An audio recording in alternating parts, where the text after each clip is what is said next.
once again, welcome to Melvet's Table. Today, I will show you this very comforting and very delicious chicken recipe. This is the pininyahang manok or pineapple chicken or with chicken with pineapple, right? So guys, here are the ingredients. For our ingredients, we will use 1 teaspoon of ground black pepper, 2 tablespoons of fish sauce. You can use salt if you want to.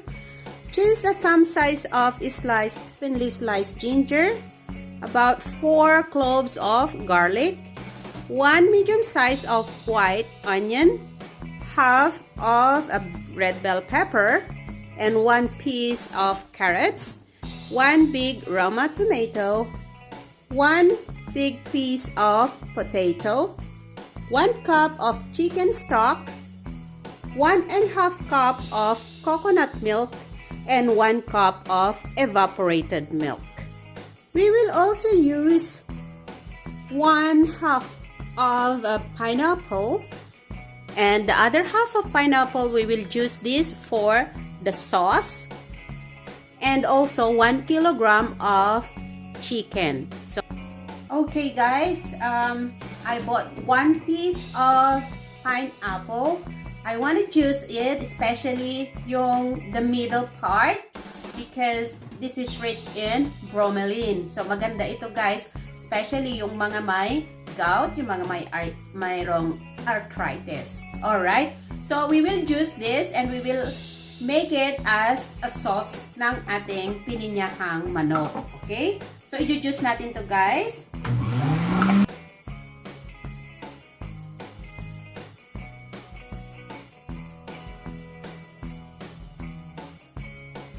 So guys, it's almost 1 cup of fresh pineapple juice ang nakuha natin. So we will use that also for our sauce. But first, what we do is to turn on the heat, put a little bit of olive oil, and then I want to fry first my potato. Kasi guys, kaya ako ginaganito kasi para hindi siya madaling madurog once na pinakuluan natin. Alright? Okay guys, if it's a little bit browned already, right, we can add the carrots.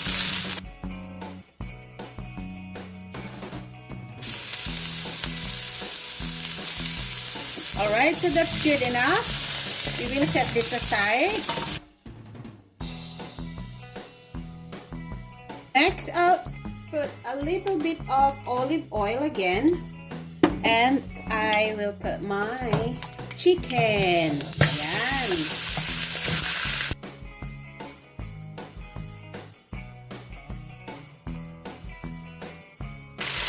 Okay guys, if your chicken is already browned like this, you may now put on your ginger, okay, at the middle, because there's oil in there. And you can add your onion. Mix it together with the chicken. Ang bango.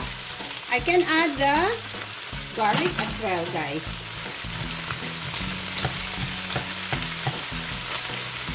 Wow, this smells so good.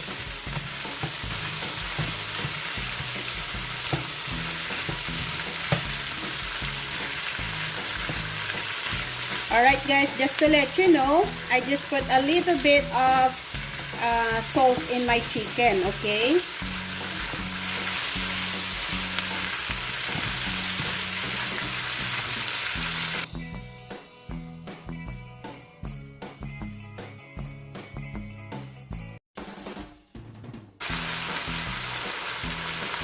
So, I will add in the ground black pepper.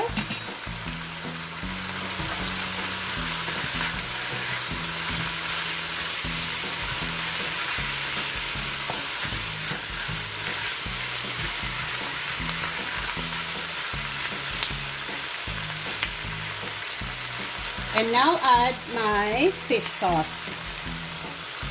Okay guys? So make sure na tansyahin nyo yung paglalagay nyo ng fish sauce. It depends on how you want your chicken to be, like salty or not salty. Alright, you can add fish sauce or you can add more salt.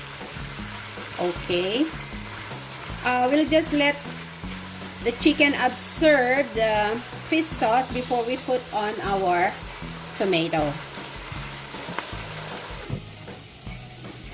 Oh, smells so good. There you go.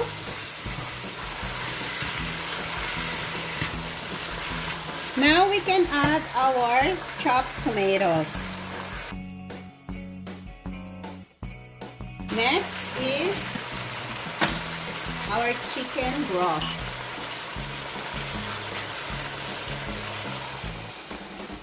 There you go. And pineapple juice. Ooh, sarap nito guys.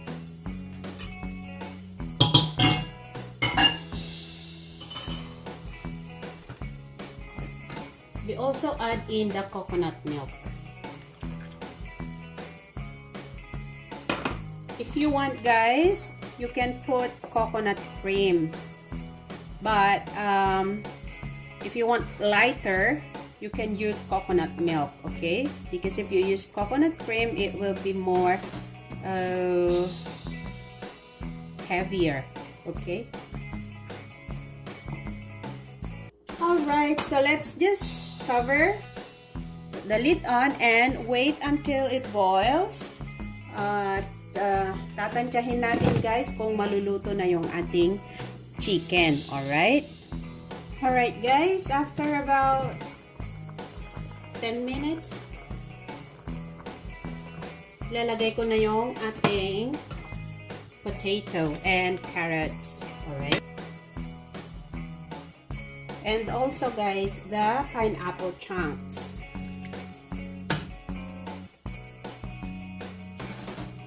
Alright guys, let's check if our potatoes are already cooked.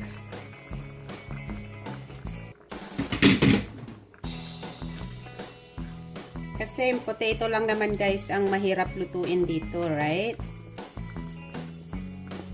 It's good enough. It's already soft. So, I will now add my red bell pepper and the evaporated milk.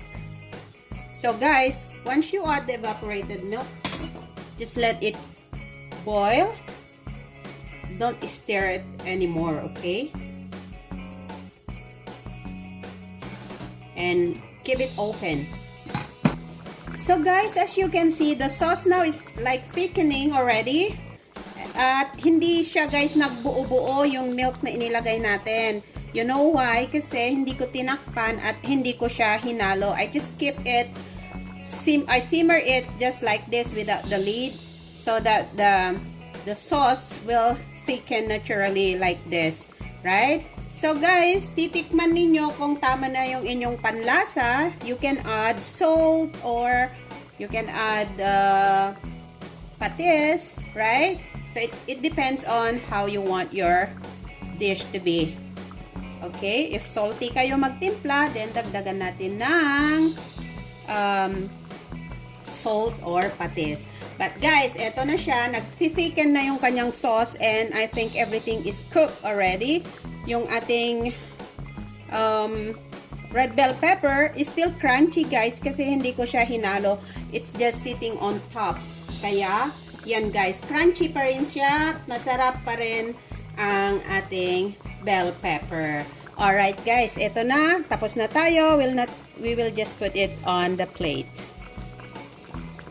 Ayan guys, isa na namang napakasarap na chicken stew ang hatid sa inyo ng Melvet's Table. Thank you so much to all my subscribers, and if you're new in my channel, please don't forget to click on the subscribe button and the notification bell so you'll always be updated every time I post a video in my channel.